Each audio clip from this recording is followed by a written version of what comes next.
Thank you for being here today to celebrate in memory the love of a friend, my mom. Thank you for caring for her, especially in these last days.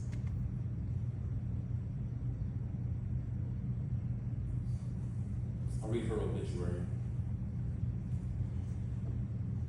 Vicki Lou Bambulis of Big Spring passed away in the comfort of her own home Friday, August 22nd, 2025 at the age of 69 years, 4 months, and 13 days old.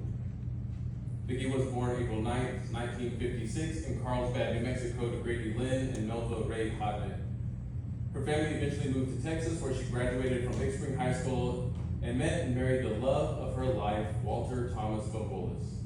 She and her husband lived an adventurous life of riding motorcycles, driving fast cars, camping under stars, gardening, baking, raising children, rescuing animals, running small hobby shop businesses, and recently celebrated 51 years of marriage. Amen. Vicki tended to her home as a homemaker the same way she tended to her gardens, with lots of love, color, and colorful language, hard work, and sweetness tucked inside. She worked various part-time jobs throughout her life. She was a lover of nature and made numerous donations to various charities, a collector of butterflies and plants, and giving gifts was her love language, big time. Vicki is survived by her husband, Walter, her children, Charlotte Ward, Joseph Bambulis, and son-in-law, Jameson Ward, and her sister, Kayla Pettigo, brother-in-law, Jim Pettigo, and her nephews, Grady Pettigo, Joshua Pettigo, and James Hodman. Vicki is preceded in death by her parents, Grady and Melva, and her brothers, Kirby Hodman, Donald Hodman, and Terry Hodman.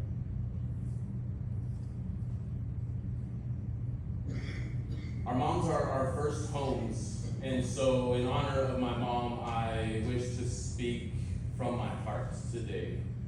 And usually I come prepared and I love to write things down, but with this kind of moment, it feels really clear to me to speak from my heart's home, from the gift of my mother. Our moms give us life. They hold us for 9 months and then hold us for a lifetime. And so, in remembrance of all of the moms that gifted us life, I would ask that you would raise your hand and place it over your heart. So join me now with your hand over your heart and remember your own mom.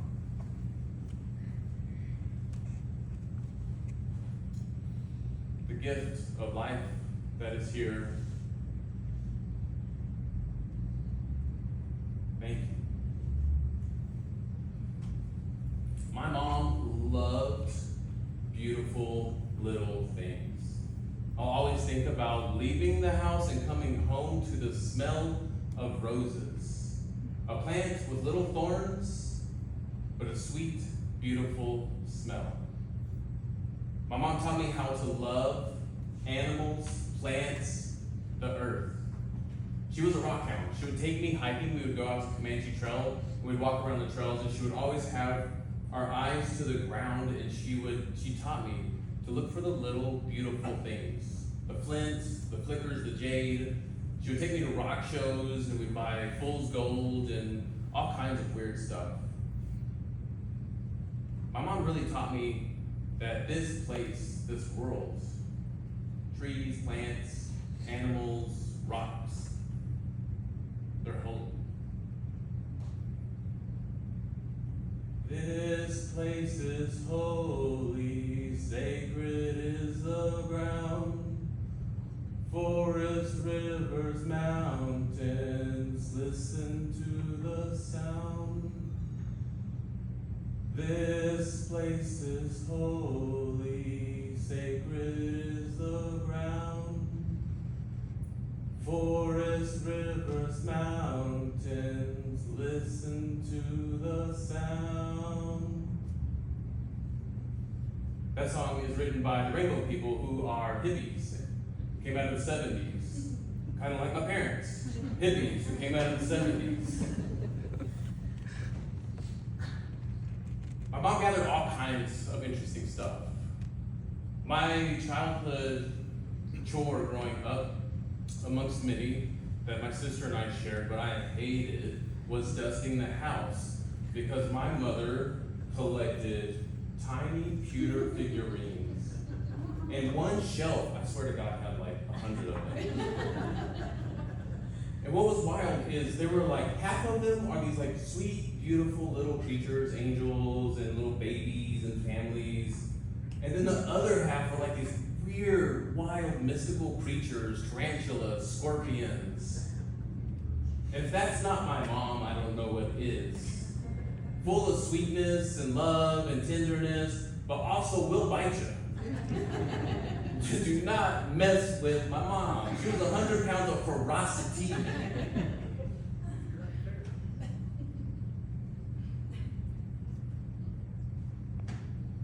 She also loved her gardens, to make beautiful things, to take the clay and the dirt of West Texas and sprout up flowers. And I have no idea what drove her to do this, and she did it for so long, had the greenest thumb. It's something that I've adopted. I love plants. I don't wonder if she planted these plants to reveal to the world the sweetness that hid in her heart that sometimes she didn't know how to express, filling our home with color and love. That's why I wear all of this color today in honor of my mom. So she would make a home with flowers. And this home would attract bees and butterflies. Little creatures of sweetness and movement. Growing up, we had spirit animals in my household. Like we loved to collect figurines and we would all buy little trinkets for each other.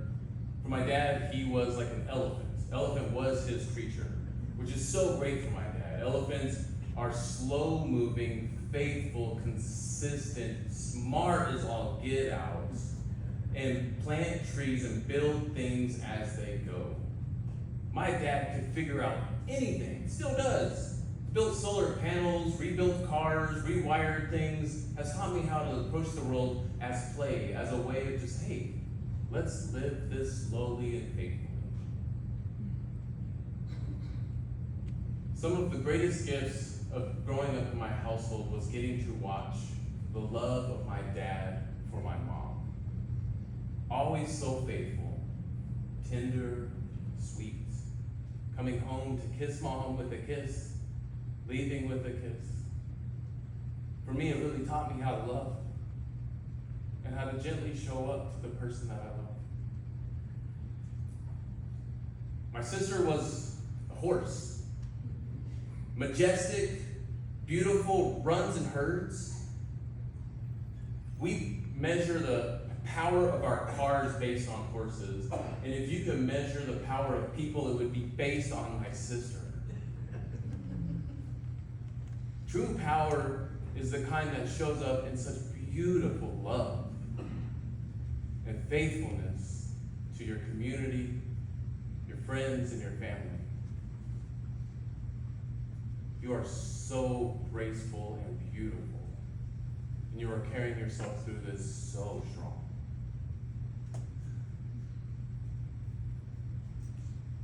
My spirit animal was an eagle, a bird that loves to fly high, to seek freedom, that has a wide observation and a keen sight, that is always looking for transformation. And my mom's spirit animal, growing up, was not a butterfly. It was actually big cats, jaguars, leopards, panthers, those sexy animals that slink off into the night, that are kind of loners, but they're powerful and beautiful. So much of who my mom was this ferocious little animal who was also so beautiful. My mom was really a babe, as my dad would say. I think he messaged this week in a text. He was like, damn, your mom was a babe. Yeah, she was. I know. I got the genes.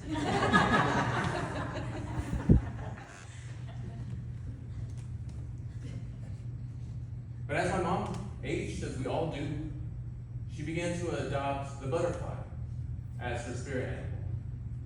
A little creature